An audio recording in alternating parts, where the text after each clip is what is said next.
Hi, welcome to the show. Today's topic is the second dimension. First, a hello to my listeners in Buffalo, New York. Somebody's telling people because, wow, there's a lot of you, and I really appreciate you being a part of the show. Thank you. So, this is a continuation. I already did first dimension, we'll do second dimension.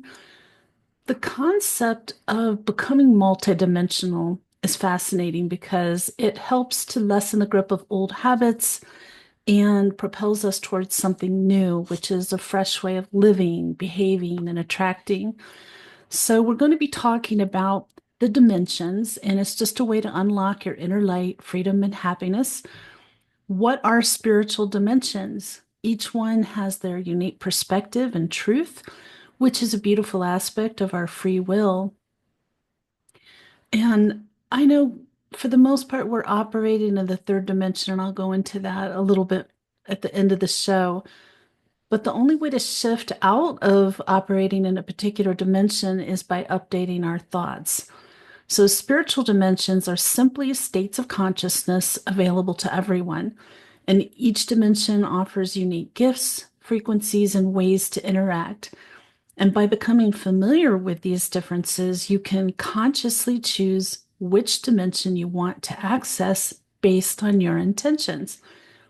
If you're struggling to connect with higher dimensions, it's often because your energy field is holding on to dense energy, outdated programs, and old beliefs. Think of it like this. If I strike a sound bowl, it produces a specific frequency. If I touch the rim with my other hand, the sound changes. Similarly, your thoughts are like that striking tool, and your emotions are the reaction that shapes the sound, the frequency that connects you to a particular spiritual dimension. If you desire a new relationship, a happier life, or financial freedom, you just need to shift dimensions to start to make that dream a reality.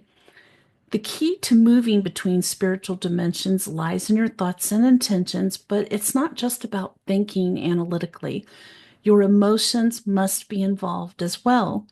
Emotions emit a frequency, acting as a magnet for what you attract in life. That's why the phrase fake it till you make it holds so much weight. What you put out is matched energetically. So, I want to talk about the second dimension, elementals, and the crystalline grid. So, the second dimension exists between the Earth's core and its surface. It's connected to the elementals and the crystalline grid. This dimension is the realm of plant, animal, and elemental consciousness, those beings that exist in harmony with the Earth's natural rhythms. The energies here support the structures of life, and connecting with them can bring a deep sense of harmony with the natural world. When I want to tap into this dimension, I work with crystals, which help me connect with these energies, where I actually go outdoors to specific places here in the Sedona area. The crystalline grid serves as an energetic network that enhances this connection, enabling deeper healing and alignment with Earth's natural forces. Second dimensional humans are a step up the ladder of consciousness by having made a conscious connection to spirituality and Mother Earth, and then gaining an understanding of how they're interconnected with it, and therefore learning to respect it and to live with it harmoniously. So a big part, if you're conscious of the planet and the distress it's in, if you care about the environment, if you have a strong love of animals and nature, you're definitely tapped into the second dimension. Second dimensional humans may have their limitations, and some second dimensional cultures still retain an inherent understanding that they are connected to the earth and all life on this most precious earth that each of you calls home. These cultures are taking wisdom with them as they move into third dimensional consciousness with their spiritual understanding intact. That is, they know if they abuse the earth, which sustains them, or if they create imbalance in any way, they and all of humanity will ultimately suffer for it in the long run of evolution. That's not saying they believe that their God will punish them, as they are still using reasoning and logic, But the difference is they're using their understanding and knowledge wisely. Human beings have evolved over thousands of human years. Presently, humanity physically exists in the third dimension, which is the dimension of physical matter. However, you still have human beings living on this planet Earth in the first and second dimension. And there are people who live in much higher dimensions here. Consciously, humanity has regressed as a whole to some degree, particularly of late. And this may seem hard to accept, but humanity has become completely dependent on logic so that we're no longer consciously aware of anything outside of the physical dimension that you know exists, which is dense matter. As a result, humanity has become denser itself in physical matter. The more dense you become, humanity loses touch with non physical existence, meaning that you each are made and created from living energy. We are all infinite beings of light. Everything in the universe is created from living energy and manifested into physical reality. So, understand that the second dimension is also a state that experiences duality or the separation of self and other, so that you come to the conclusion there is only one. To make Earth habitable for human beings, a tremendous amount of work was done by the elemental kingdom and nature, they built the oceans, the higher power built the oceans, lakes, rivers. The elementals are God's creation that fall under the four elements of earth, water, air, and fire. So I've talked about this in one episode a long time ago, and it's kind of coming up again because it is part of the second dimension. Elementals working under the earth category are known as gnomes. Elementals under the water category are known as undines. Elementals under the air category are known as sylphs. And elementals under the fire category are known as salamanders. So you can spend a minute looking through some online images to get an idea of what each of these creatures looks like if they were here in our 3D world. You need to be careful because humans can very easily empath this realm. The vibration of the second dimension plane holds a very magical energy. And the problem with the human experience is that most of us shut ourselves off to the concept of magic at a very young age. We're told that magic basically does not exist beyond the world of Disney. And we allow ourselves to then logically disconnect from it. Unlike Peter Pan, we choose to grow up and become adults, and some of us at a very young age. Ultimately, we lose the connection to this powerful realm and the joy that goes with it. Despite our disconnection, the vibrational energies within this realm continue to be very powerful. The plants, animals, and elemental kingdom continue to hold all the love, joy, and magic within the collective, but they also hold all the fear, anger, and sadness. Our human meat and bones body unknowingly empath these vibrations daily. If we don't have an awareness of our aura, our energy field, and its protective bubble of discernment put in place, we're not able to determine a negative vibration within this realm if we encounter it and empath it. We most likely just take it into our energy field and then own it.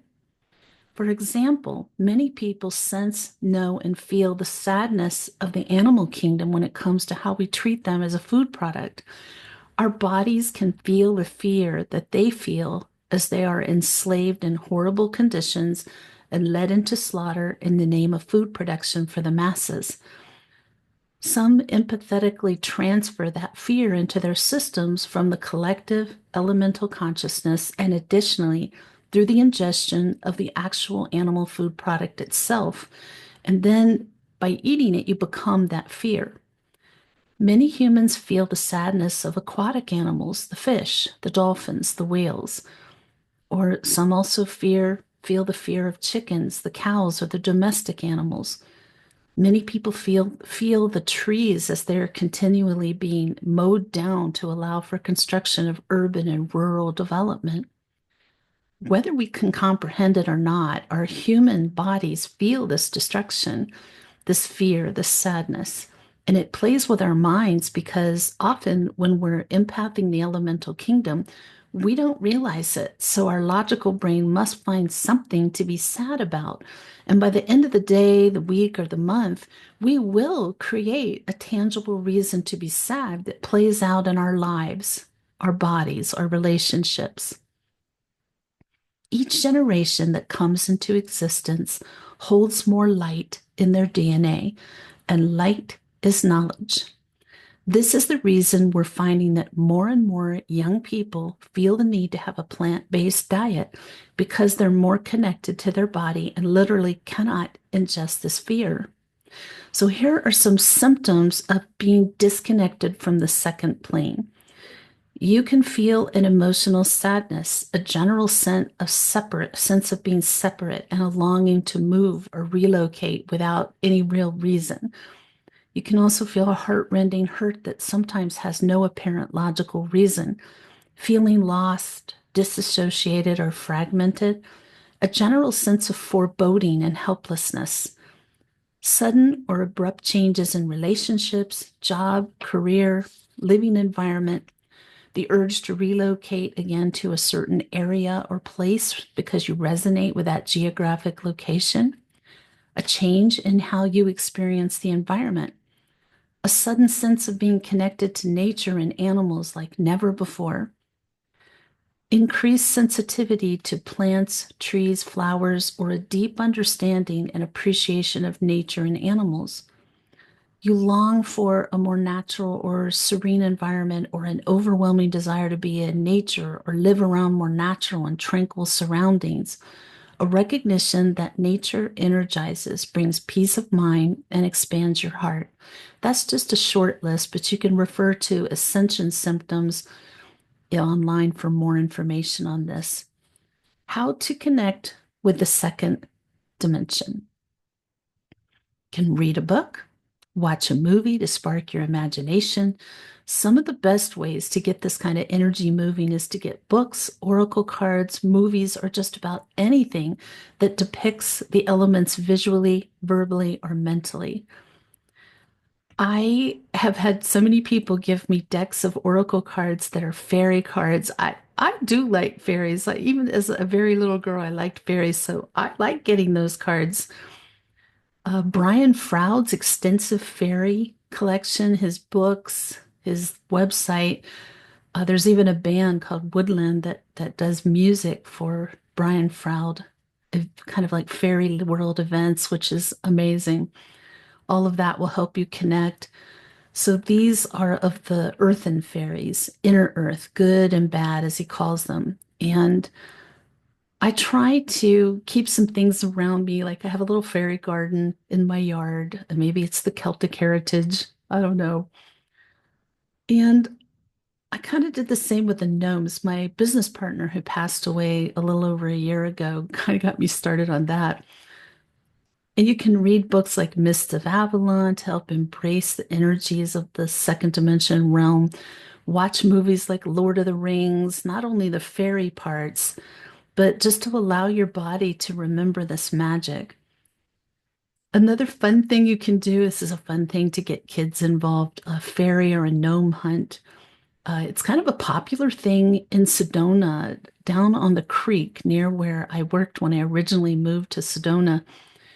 There are tours that you can go to see fairies because so many people have seen fairies on Oak Creek in particular areas. So you can go out at moonlight and try not to have any light sources with you. Take a good camera, go deep. If you have tall ferns, that's the best place to look for the fairies, hiding deep within the base of the greens. And they will look like a firefly, tiny orb, but they're usually colored purple or pink and move differently and do not blink like the firefly. You can try to catch them on film, but it does take patience. A gnome hunt is similar, but the feel of the forest is different. They feel sneakier, like a little bit of a stinker, a bit cunning, but still fun. It's just something fun that you can do. Why not? Connecting with the earth in general, pick up and hold a rock and really look at it. Just feel the energy of it. Literally hug a tree. I've done that so many times. Stare off into the woods. Concentrate on ferns or plants while you walk along a path. You can find faces in shrubs, flowers, rocks, and trees. This works in the water and the skies too. I mean, you probably, like me, spent some time as a child lying on your back looking up at the clouds and going, I see an elephant. I see a whale. This is very real and can have amazing results if you learn to focus with soft eyes. And that's really letting your third eye see. And you have a lot of patience and you use your creativity. Allow yourself to see what is within the element. Allow the face, the energy to rise forth. The mountains are amazing and have a ton of faces as well. I mean, some mountains are even named after those faces. Just feel it, be in it. Sit at the base of a tree and just allow yourself to become the root system or the trunk. And you can do this on a rock, in the water, and just about anywhere if you practice. The vibrations and connections can be very soft and subtle, so be aware of your own body to connect. It's fun too to see how many different trees or rocks or feathers you can touch to compare the difference in their frequency, the vibrations. You can collect and use tools from the kingdom, collect rocks. That's a thing in my family. Oh my gosh. Feathers, shells, bark, anything that you're drawn to in nature. Learn to work with these tools that call to you as they can assist you in replenishing your own energy fields or help you to remove negative energies that you no longer want or need. If you have a special tool, consider wrapping it in either a cloth or a container to keep that energy within it specific element and only take it out when it's used as a healing tool. Also, if you have a tool that's very special, keep it to yourself for your work and do not have others use or touch it, as their energies will throw off your unique combined vibration. There's no real rule on how to use any tool, just trust your inner voice to guide you. Keep trying if you get little or no guidance, as sometimes it just takes time to connect. Honestly, I think it takes time to allow yourself to relax and go with it instead of trying to think so hard. So, first, it's important that you know and trust your own field of energy, your own auric bubble, so that you're able to discern the energies outside of that bubble. You can always say, and this is something I do as an empath, sometimes I really am picking up on the frequency of the planet, and it gets to be overwhelming, and I'll suddenly be depressed or tearful or fearful. And I'll say, angels, remove anything from my energetic field that is not coming from me. And then boom, that stuff will just be lifted because we're not meant to carry the vibrational weight of the world upon ourselves. Spend time in nature. I think this is the biggest one. Spend time in nature just to train your third eye and your body to connect to the fields that surround trees, plants, rocks, flowers. The look can be like seeing the heat rise off a hot pavement. It's like wiggling steams of energy rising, or sometimes the outline of a brighter light color. Sometimes it's white or yellow. The sensation of the energy field can feel like walking through a fine spider web while you're in the forest, woods, or field. Practice by staring with soft eyes into the depths of the forest, and again, allow yourself to connect with the fairy realm with intention and see if you can imagine the little hobbit homes. Oh my gosh, I would love to live in a hobbit home. I'm a little tall for that. And the tiny paths throughout the area coming to life with their little elemental community. You can also simply walk along with intent, walk in presence to see what your body feels about the area.